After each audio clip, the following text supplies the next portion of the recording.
What up, everybody?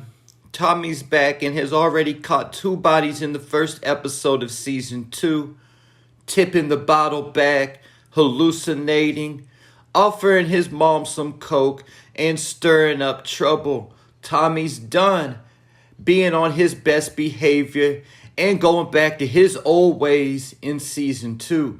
That's why episode 1 was appropriately titled Tommy's Back.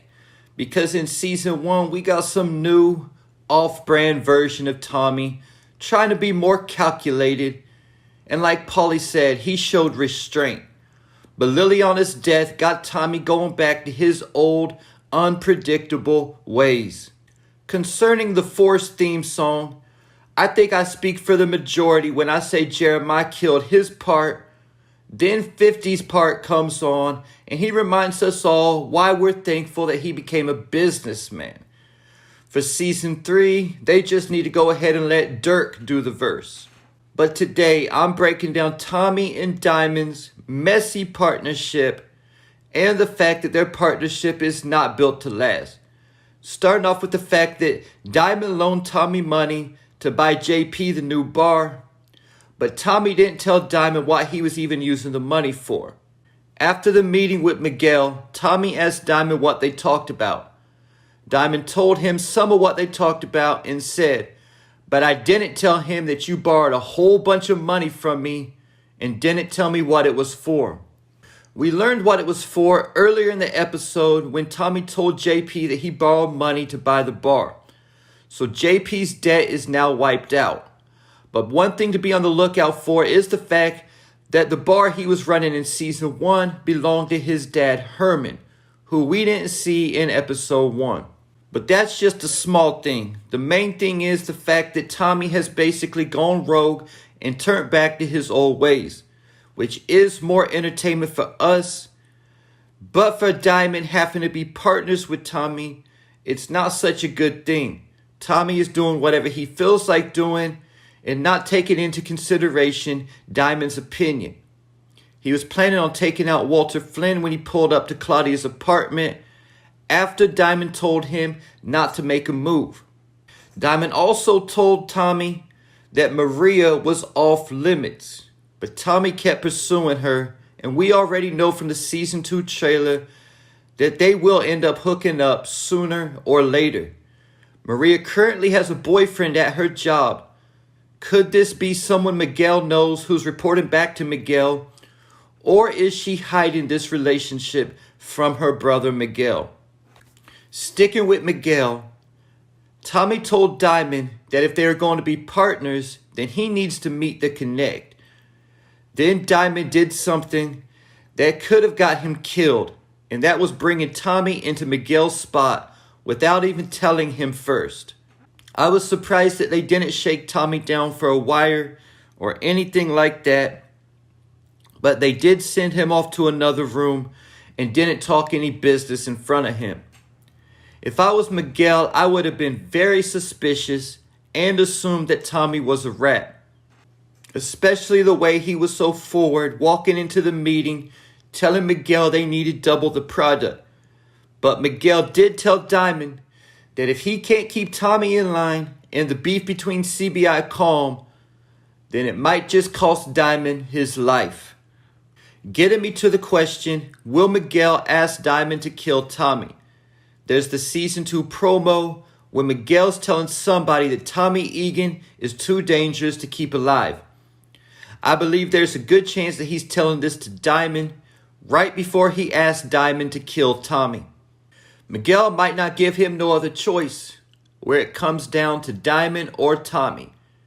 And we've already seen a similar situation like this play out with Ghost and Tommy when Lobos asked Tommy to kill Ghost. But at the end of the day, Lobos trying to force Tommy to kill Ghost is why Tommy betrayed Lobos. Tommy already wants to take Miguel out and deal directly with the cartel. Miguel pushing Diamond to kill Tommy could cause Diamond to cross him and take Miguel down at the end of the day.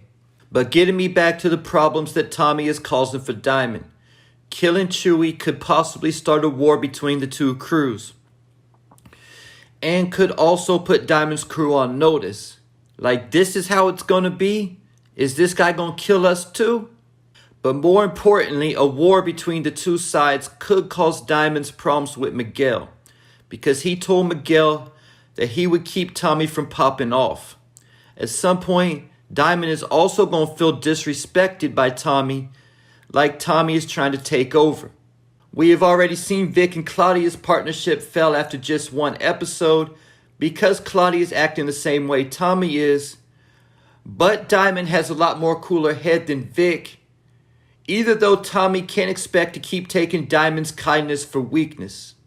If I was Diamond, Tommy would be riding shotgun at best while I run point. Think about it. Diamond had the connect. Diamond has the organization and the territory.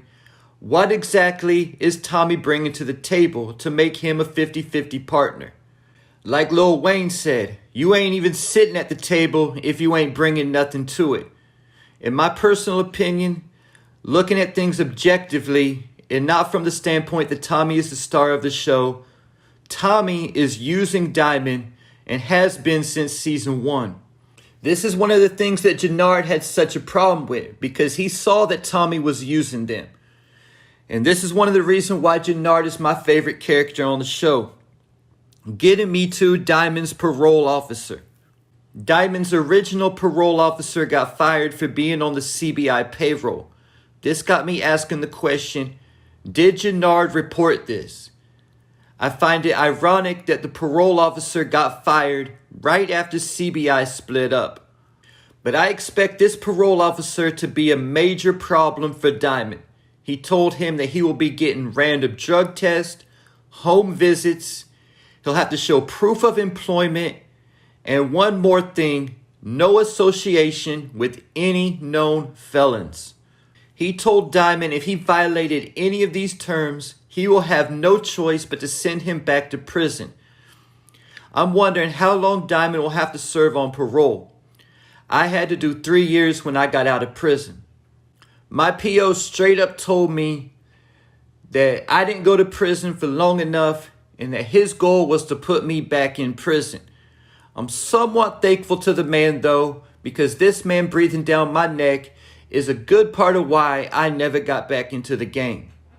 But as far as Diamond is concerned, keep that associating with known felons in mind, because this could be the cause of Diamond going back to prison. Right now, he knows who Tommy is to an extent, but I don't believe he knows to what level Tommy is wanted by the police and that Tommy faked his death. If Stacy Marks get pictures of Tommy Egan hanging out with Diamond and gives those pictures to Diamond's parole officer, Diamond might be back in prison by the next morning. One more thing before I go is, be on the lookout for a character named Bones who's connected to Diamond. I heard this character's name mentioned before the season started, and that is who sent Diamond a text about Claudia having Dahlia back running again. I'm not sure if he was in the CBI meeting or not, but he could prove to be a major player in season 2, possibly stepping in for Diamond if he has to fall back because of his PO. And there you have it, Tommy Egan going back to his old ways and creating a mess for Diamond. Leave your thoughts, theories, and predictions in the comments.